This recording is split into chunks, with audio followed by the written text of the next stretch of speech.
not because it's cold, but I'm not much of a sunglasses guy. Never have been. My wife marvels at my ability to squint. And I actually believe there's a certain point where I see better when I'm squinting than I do when I'm wearing sunglasses. I don't know why, but that's the way it is. I hope you had a wonderful weekend. We take our walk every afternoon. And I know the program, for those who are rejoining or have followed the page for a while, say, oh, hold it, Joe.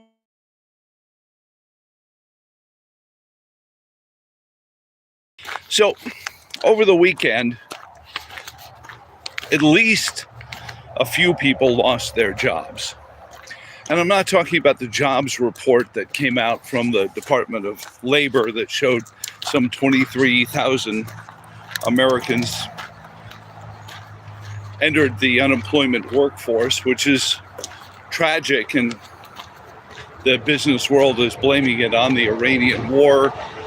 I thought it's really a war. I think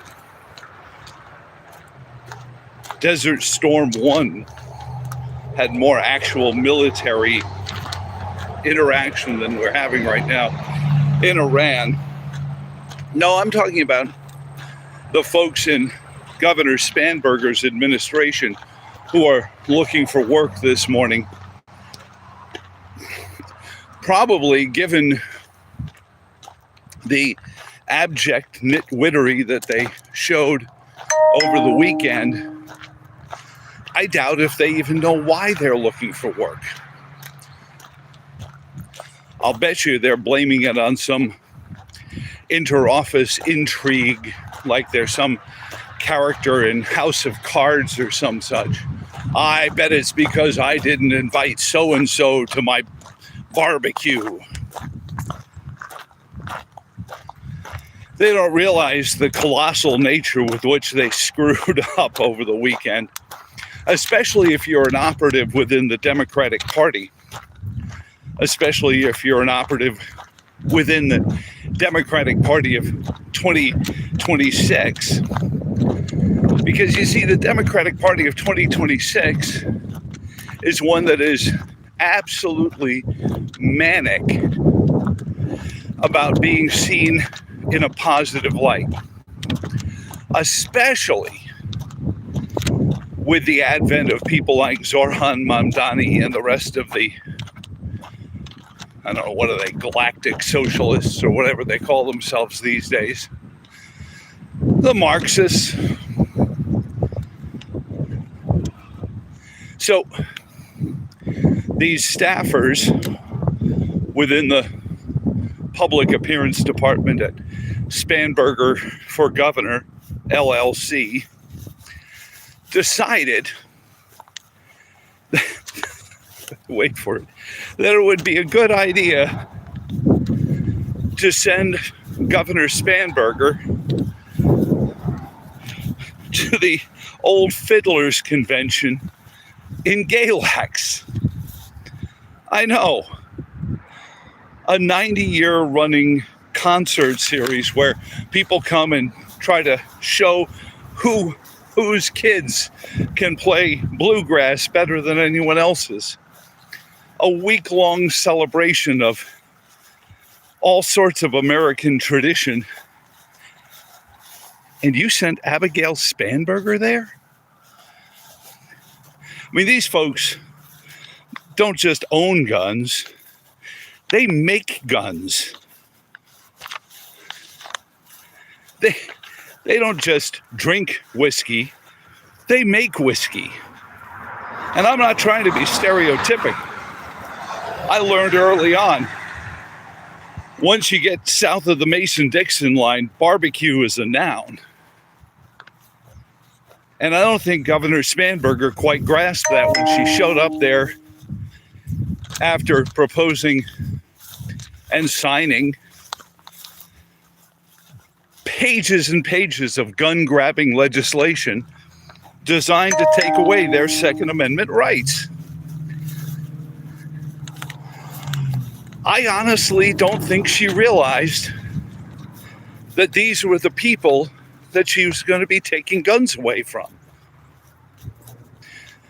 So when she gets up on stage and starts her pat, I'm a politician, here's my pump up the volume introductory speech. Isn't it a great day here? I mean, to her credit, she pronounced Galax correctly.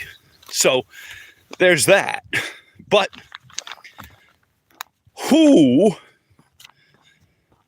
in the name of James Carville himself, thought it was a good idea to send a governor who, before she ever signed any legislation to take away anyone's guns, before she shepherded legislation to raise a whole bunch of new sales taxes on a portion of the population, by the way, earning between 40 and 45% less than anyone else in Virginia. These are the people who are going to get hit the hardest by all of those sales taxes that they proposed. What Nimrod, and I shouldn't even say that because that defames the memory of that great Egyptian pharaoh Nimrod. What colossally inept political operative thought that this was the place to send Governor Spanberger? Now, keeping in mind, Governor Spanberger earned 31.7% of the votes cast in the city of Galax. The surrounding counties, Carroll County, 21.4%. Grayson County, 21.5%. 1 out of every 5 people in the area voted for Abigail Spanberger. But no. She's the governor for everybody. She's the governor for us all. So they sent her to Galax. And we lost count somewhere around 40. The number of viral videos showing the crowd clearly booing the governor. And I don't know if she couldn't hear it. See, I've been on some of those stages. I know it sounds like an excuse, but sometimes it's tough to tell whether they're actually booing you or not. Not this crowd. It was pretty clear they were booing her. So somewhere in Richmond, if you're driving around today, you're going to see some fairly well-dressed looking fellow or woman sitting on a folding chair in a median somewhere with a cardboard sign saying something along the lines of, "We'll politic for food." Because they don't know why, but they're out of work this morning. Now, as somebody who does this for a living, I was asked, how bad? So, if we were to develop a scale for how bad Governor Spanberger's weekend in Galax is to her politically, if Terry McAuliffe's "I don't think parents should have any say in what their kids learn in school" is a 10, this is a 7. I mean, you never say never, but I think we should start preparing one of those historical markers to put outside the track where the crowd was. And the historical marker will say, here was where Governor Abigail Spanberger's presidential aspirations ended. Was it macaca Yeah, this is about where Makaka was. And it's not anything she did. She just hired dumbasses, I think is the political word for them, who thought it would be a great idea to go stand in front of the very people she's trying to take all their guns away from and say, isn't it a great day for some great music here in Galax? I will guarantee, because I know some of these folks, not literally, but I know the type, that some crass jokes were made about the name of the town. I'm sure somebody alluded to some sort of laxative for particular folks in a particular lifestyle. So why do I think this ended her presidential aspirations? Well, Barack Obama is her, or was her, number one proponent. I will almost guarantee he has removed her contact information from his famous BlackBerry by now. Because Barack Obama just doesn't permit this kind of screw up. David Axelrod is not returning Governor Spanberger's phone calls right now. And these were the folks, pardon me, that were going to make her president. They loved her. She's the reason, or they are the reason, that she was chosen to be the rebuttal speech maker after the State of the Union address. Barry got on the phone. Well, I like this Governor Spanberger. I think she's going to be great. Well, until she does something colossally boneheaded. And it's not that Barry never did this, but Barry won't allow himself to remember the moments when he went off of teleprompter and got awkward. So I don't mean to be mean-spirited. If you have ambitions, have ambitions. Does this mean she's done for in 2028? I'm guaranteeing she runs. Does she make it through the first primary? If they don't already, each one of her prospective opponents for the Democratic Party nomination in 2028 is already making an ad, at very least one that will be distributed through, social media. When you log on to Instagram, this will be the pop-up ad. If Virginians don't like her, why will you? That kind of thing. And it'll just be the video, any number of the 40 to 100 videos that people in the crowd shot of Governor Spanberger committing political suicide. And she'll quietly announce that she is suspending but not ending her presidential run. And then at some point she'll endorse somebody that she feels is a front runner and has promised her to be the head of the CIA or maybe the director of national intelligence if she's resurrected her career to that degree. I mean, she has a few years. Well, 2 years. So if she keeps her nose completely clean, maybe she has an administration position. Maybe they make her DNI. That's, of course, if a Democrat wins in 2028.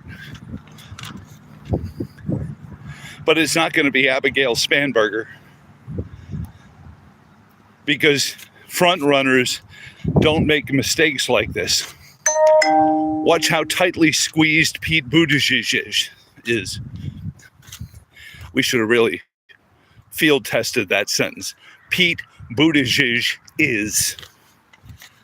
It's not like they pay me to enunciate. Look at how tightly squeezed Pete Buttigieg is. I don't think Pete Buttigieg says good morning to his spouse until it's cleared through his speechwriting department and focus grouped. What would you like for breakfast, dear? Polling data says French toast would be best this morning. Americans see it as a normal American breakfast. Decaf coffee, however, I can't get myself more wound up than I am. But whether he's inspirational or not, Pete Buttigieg is currently playing what they call in the trades error-free ball. The other front runners, I guess Abigail Spanberger could hope that at some point Governor Shapiro forgets that when he's asked with or without, they mean cheese whiz, and he screws up his cheesesteak order at Pat's and Gino's in front of 1,000 TV cameras. Maybe that's it. Maybe if Governor Shapiro has an accident while eating his cheesesteak at Pat's or Gino's, or he says something dumb like, I don't like Pat's or Gino's, I go to insert some other place for cheesesteak. Or says, I really prefer tofu. Now, of course, then there's Governor Newsom. I mean, it's not like Governor Newsom gets up in front of a black audience and says, hey, look at me, I have a low SAT score too. Oh, he did that, didn't he? Maybe that's why only Gavin Newsom still thinks he's a candidate for president. I don't know. But the gaffe machines keep coming. Most folks like you and me, we sit there tightly squinched, kind of like Pete Buttigieg, who's worrying that at some point, given the amount of time that he shows up on camera, Marco Rubio says something inappropriate, but that hasn't happened. This is why there's probably slightly more Republican support for him than there is for Vice President J.D. Vance, because Vice President Vance seems like the kind of guy who might make a mistake like this. So hopefully his handlers are more adept at keeping him from going someplace dumb like Governor Spanberger went to Galax.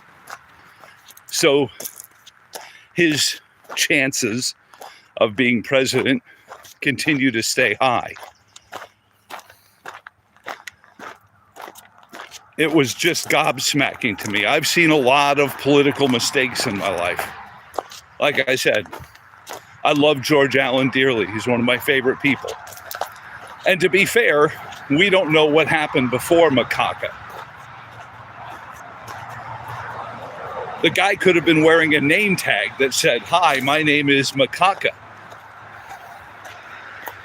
George's problem was that as he had been in the U.S. Senate for a while, and this is from dear friends of George as well, he had kind of lost touch with Virginia. So Virginia could have rallied around him and he would have stayed in the U.S. Senate. But he had sort of become a national figure at that point. And Virginians don't like national figures. I wonder how Thomas Jefferson and James Madison... Actually, no, we didn't like James Madison that much either. Ask Patrick Henry. Maybe that's when it started. Because Virginians have a very long history of turning on national figures. Maybe Jefferson got in there before it became a thing. And Woodrow Wilson, he wasn't really from Virginia. I think he lived his first year of life in Stanton, but hey, presidential library had to go somewhere. So yeah, Virginians, they'll cut you some slack if you're all in for Virginians. But if you start to get out over your skis and start to try to get that national brand going. When you screw up, Virginians will say, "Ha ha, sucks to be you, doesn't it?" and walk the other way. So we've got a few more years of a bittered